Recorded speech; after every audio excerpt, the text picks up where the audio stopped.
Ya, bismillahirrahmanirrahim. Assalamualaikum warahmatullahi wabarakatuh. Sebelumnya, perkenalkan kita dari kelompok 3 SIKC 3C ingin mempresentasikan tugas akhir mata kuliah proyek 3 mengenai teknologi digital dalam aplikasi Puskesmasku untuk mendukung Smart Urban Health untuk pelayanan puskesmas yang ada di Kabupaten Indramayu. Nah, presentasi proyek ini terkait aplikasi Smart Urban Health yang berbasis machine learning untuk prediksi diagnosis awal dan risiko gaya hidup urban, serta penentuan prioritas pasien pada puskesmas di Kabupaten Indramayu. Sebelumnya, perkenalkan saya Bayu Rahmatullah dengan NIM 2307061 dan rekan saya. Perkenalkan, nama saya Salma Rusda Sofalia dengan NIM 2307078. Dengan saya Trinda Priliani dengan NIM 2307080. Nah, oke, berikutnya. Nah, di sini akan ada agenda yang akan kita presentasikan. Yang pertama itu ada latar belakang dan tantangan, yang kedua ada solusi dari aplikasi yang akan kita buat, terus ada model yang dipakai, terus yang keempat nanti ada implementasi dan alur kerja, yang kelima ada dampak dan rencana evaluasi, dan yang terakhir nanti kita akan tampilkan demonstrasi dari aplikasinya. Nah, untuk yang pertama akan dibacakan langsung oleh rekan saya, Salma.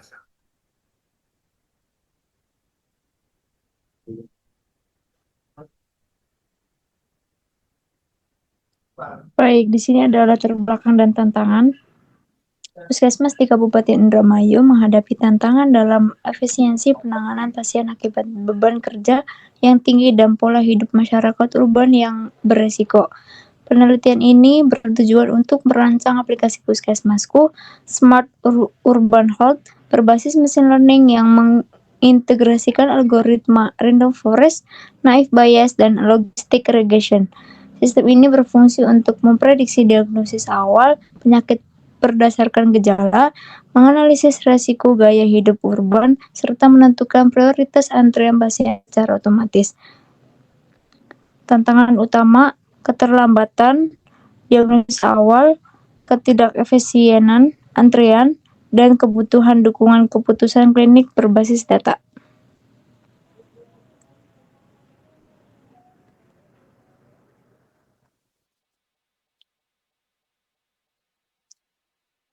Selanjutnya ada tujuan proyek.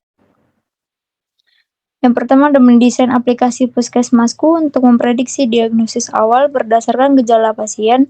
Yang kedua, menganalisis faktor resiko gaya hidup urban yang mempengaruh beban penyakit. Yang ketiga ada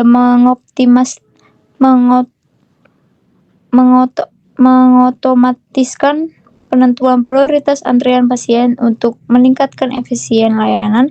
Yang keempat ada menjadi Decision Support System atau DSS untuk tenaga medis puskesmas.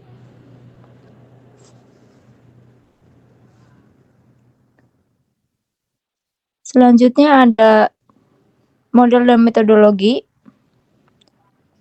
Yang pertama dari Forest, menangani interaksi variabel klinik dan fitur numerik. Yang kedua ada logistic regression, model baseline yang mudah dijelaskan kepada tenaga medis, mendukung transparansi keputusan. Yang ketiga ada naive Bayes, performa tinggi pada fitur kategorikal atau gejala, cepat di-train ulang untuk dataset lokal. Terakhir ada ensemble strategi, penggabungan skor probabilitas melalui weight difference dan aturan klinik untuk stabilitas prediksi. Selanjutnya akan dibacakan oleh Tri Indah.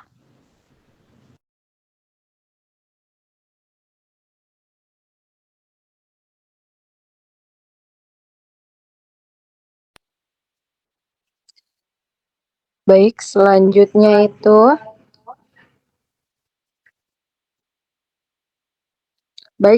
itu ada ringkasan teknis solusi. Aplikasi menggabungkan people line, data klinis dan gaya hidup. Model processing dan ensemble ML random forest robust terhadap fitur nonlinear, naive bias atau cepat untuk fitur kategorikal, serta logistik regression interpretabilitas. Hasil ensemble memberi scoring probabilitas, diagnosis, dan rekomendasi prioritas triase.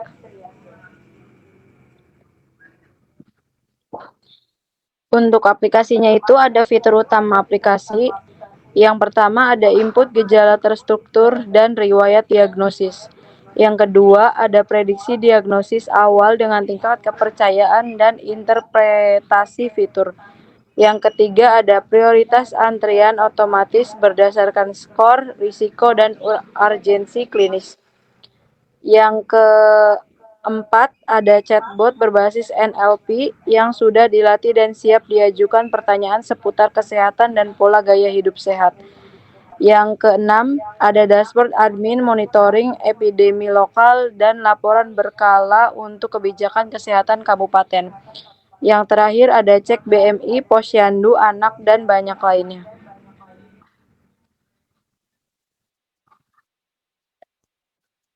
Kesimpulan dan langkah selanjutnya, proyek Puskesmasku menawarkan solusi praktis, mempercepat diagnosis awal, mengurangi waktu tunggu, dan membantu tenaga medis membuat keputusan berbasis bukti.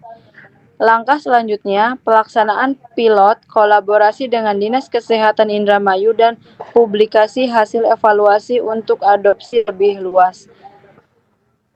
Untuk selanjutnya akan dijelaskan oleh teman saya yaitu Bayu Rahmatullah.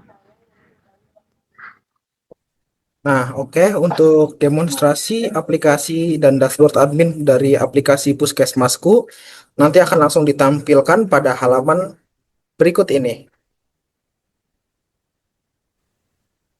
Nah, baik, sebelumnya terima kasih kepada rekan-rekan saya yang sudah mempresentasikan dan juga memaparkan tentang mengenai apa itu aplikasi Puskesmasku pada proyek 3 kali ini.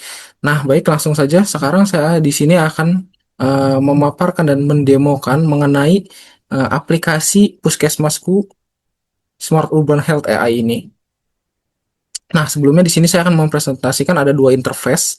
Nah, yang pertama itu ada interface dari mobile-nya dan juga yang kedua ada interface dari admin. Di sini adminnya saya menggunakan website dan mobile-nya sudah terlihat pada layar. Sudah ada dua tampilan. Yang mobile itu saya sudah share screen menggunakan share CPY dan yang sebelahnya itu adalah tampilan dari login adminnya. Nah, untuk tampilan awal langsung saja di sini karena di mobile itu saya di aplikasi ini juga akan ada splash screen. Langsung saja kita demokan pada tampilan awalnya. Langsung saja. Di sini saya akan coba reload dulu.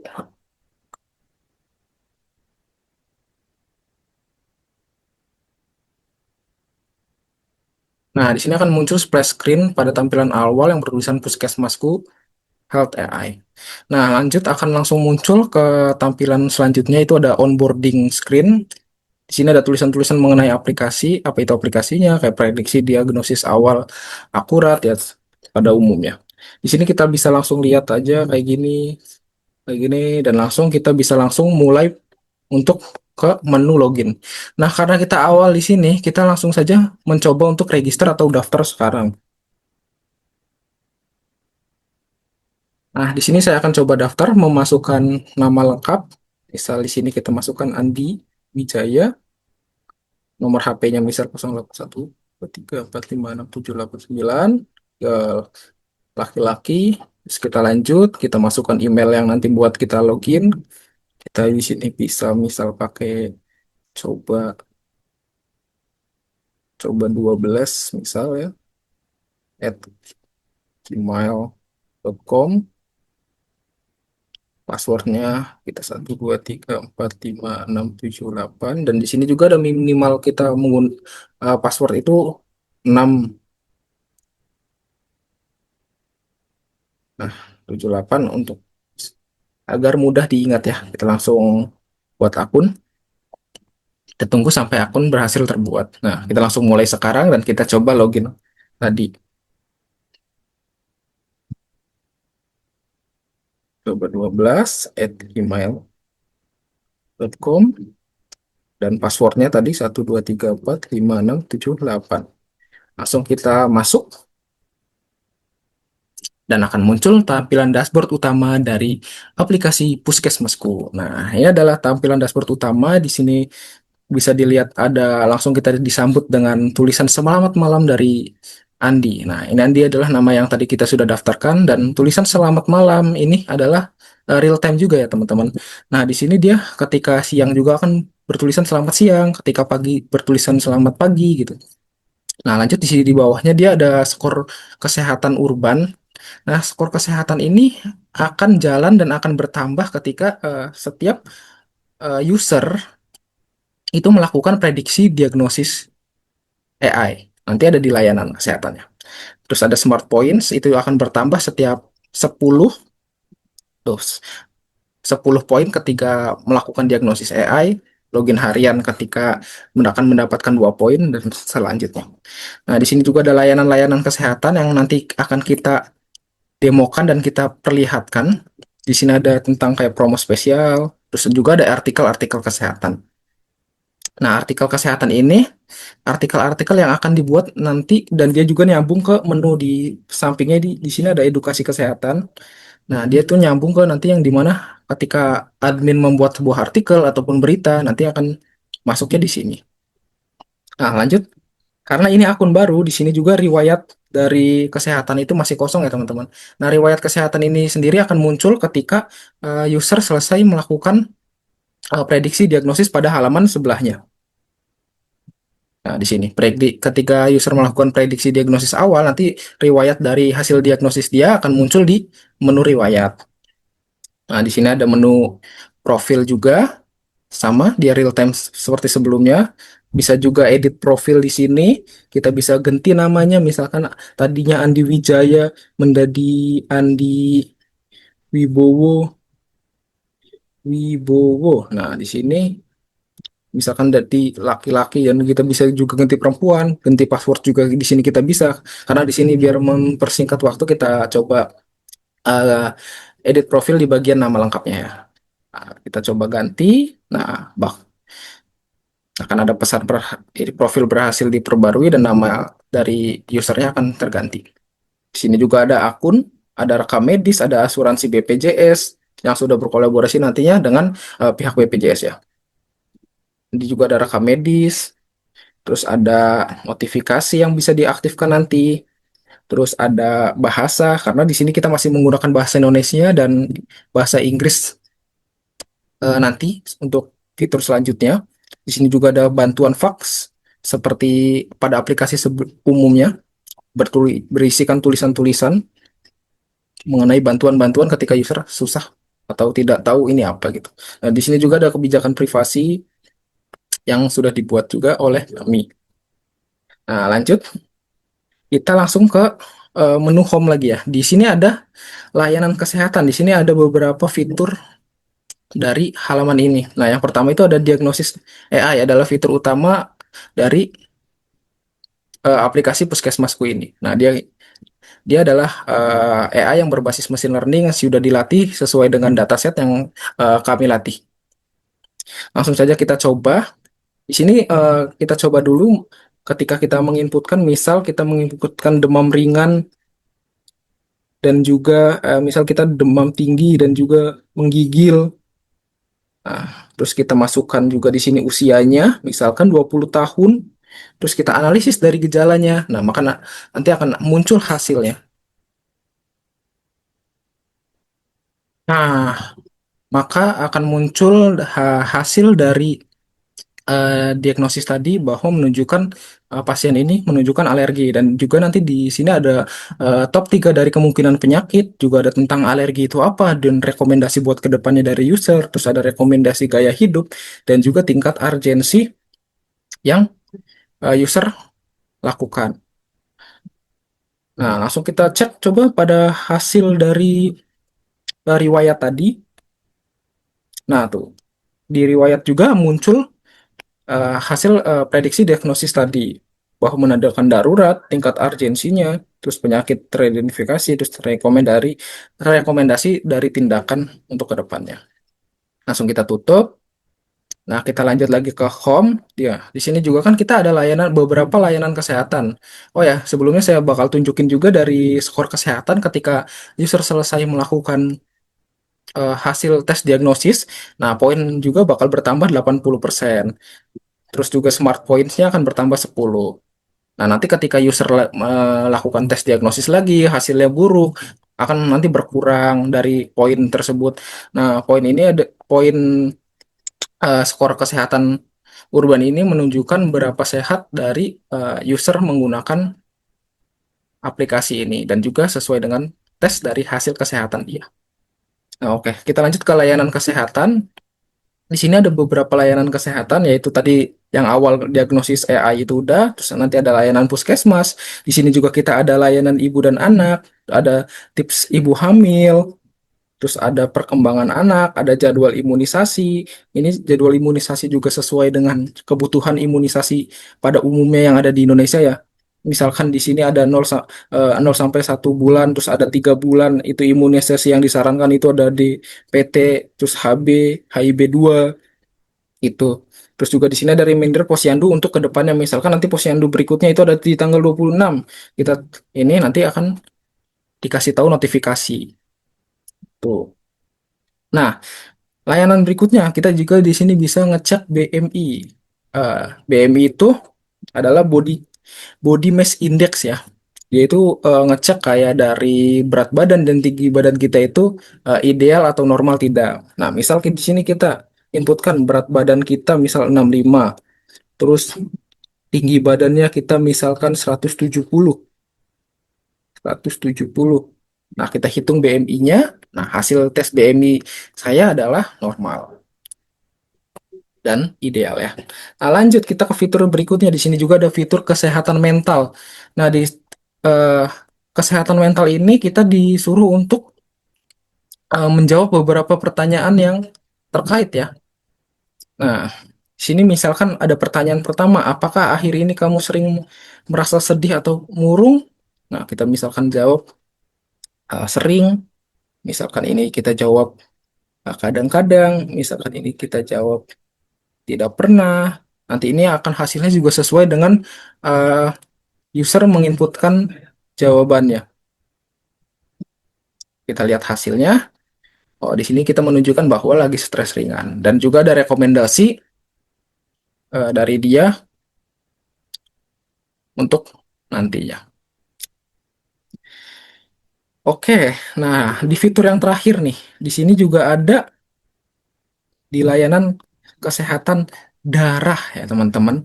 Nah di layanan kesehatan darah ini bisa menginputkan ketika mau cek darah, gula darah gitu. Nah coba kita di sini langsung masukkan nama lengkapnya, misal siapa ini Budi lah tadi. Kita umurnya misal eh, berapa 30 tahun, misalkan ini mau ngecek orang tuanya gitu. Eh, pria, tekanan nah di sini kita coba ikutin template aja ya.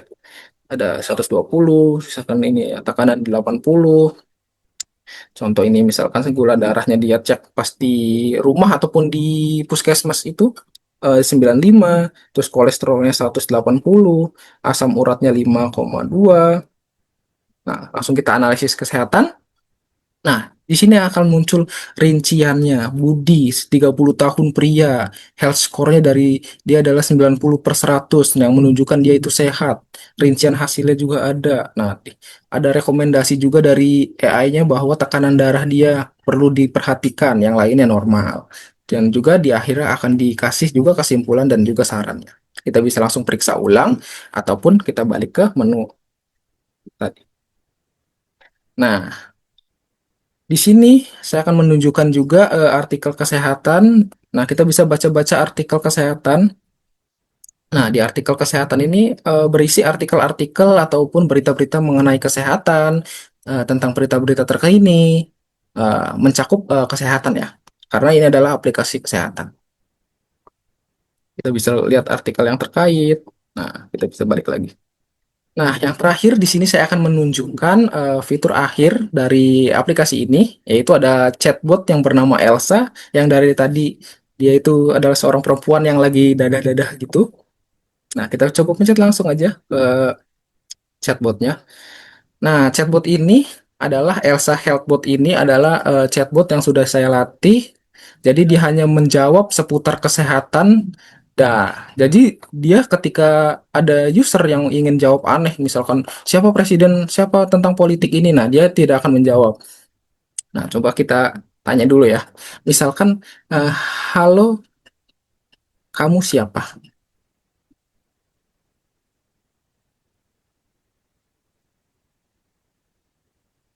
Nah, dia akan jawab, halo, saya Elsa, edukasi layanan sehat aktif, Healthbot dibuat oleh Bayu.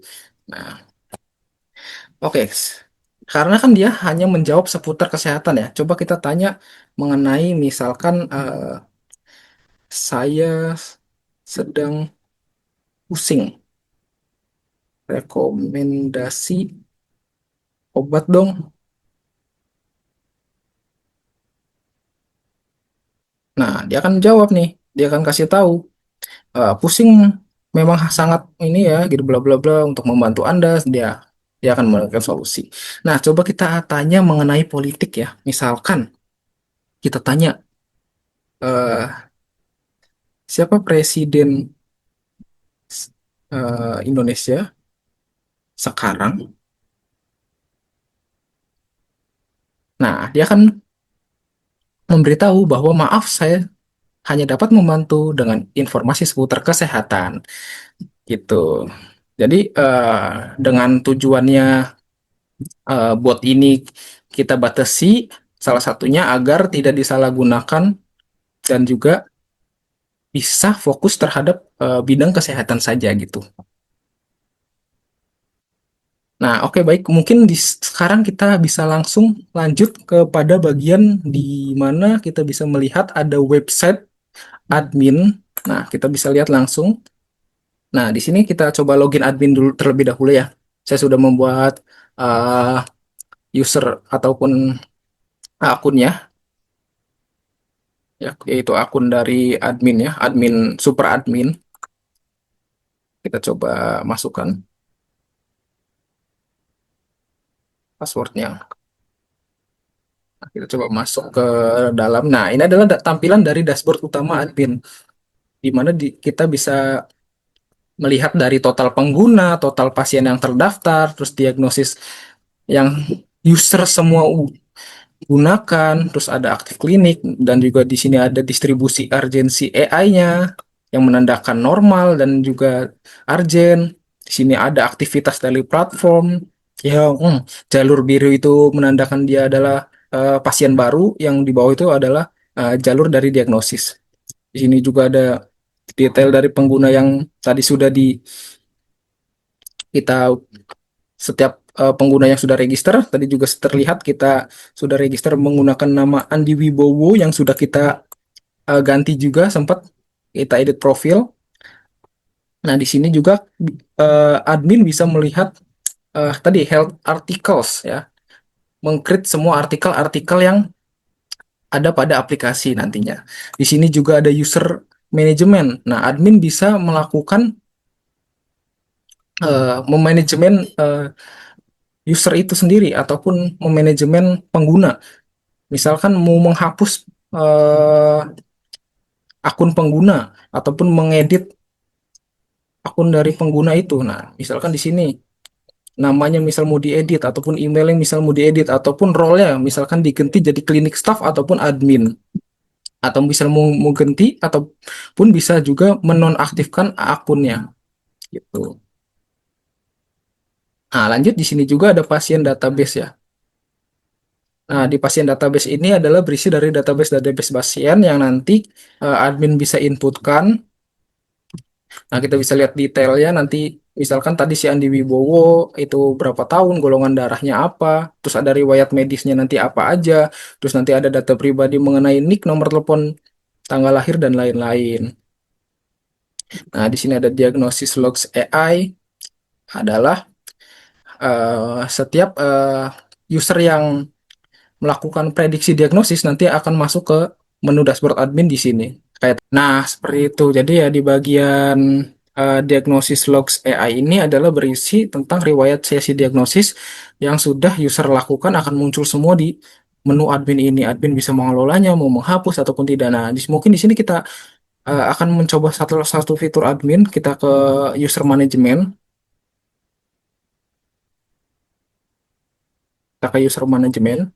Nah, di sini karena kita sedang menggunakan akun Andi Wibowo, di sini kita coba edit ya bagian akun dari Andi Wibowo ini. Misal kita mau edit di bagian namanya menjadi Andi Wibowo 23.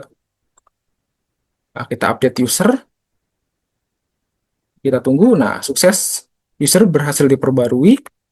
Nah, kita cek pada bagian interface dari usernya, kita ke profil, kita refresh. Nah, namanya juga dia bakal ganti menjadi Andi Wibowo 13. Sama seperti lainnya, password dan juga email akan berubah juga ketika admin melakukan update dari menu admin. Nah, di sini admin itu bersifat seperti admin pada umumnya, yang dimana bisa mengupdate, mengcreate, juga melakukan mengelola database dari user. Nah, yang terakhir di sini admin tinggal langsung bisa sign out, akan muncul ke menu login kembali. Nah, mungkin itu saja yang bisa disampaikan dari demo aplikasi sekarang. Mungkin selanjutnya akan langsung lanjut ke penutupan oleh teman-teman saya. Oke, mungkin itu saja yang bisa kelompok kami sampaikan. Kurang lebihnya mohon maaf. Billahi taufiq wal hidayah. Wassalamualaikum Wassalamualaikum warahmatullahi warahmatullahi wabarakatuh. wabarakatuh.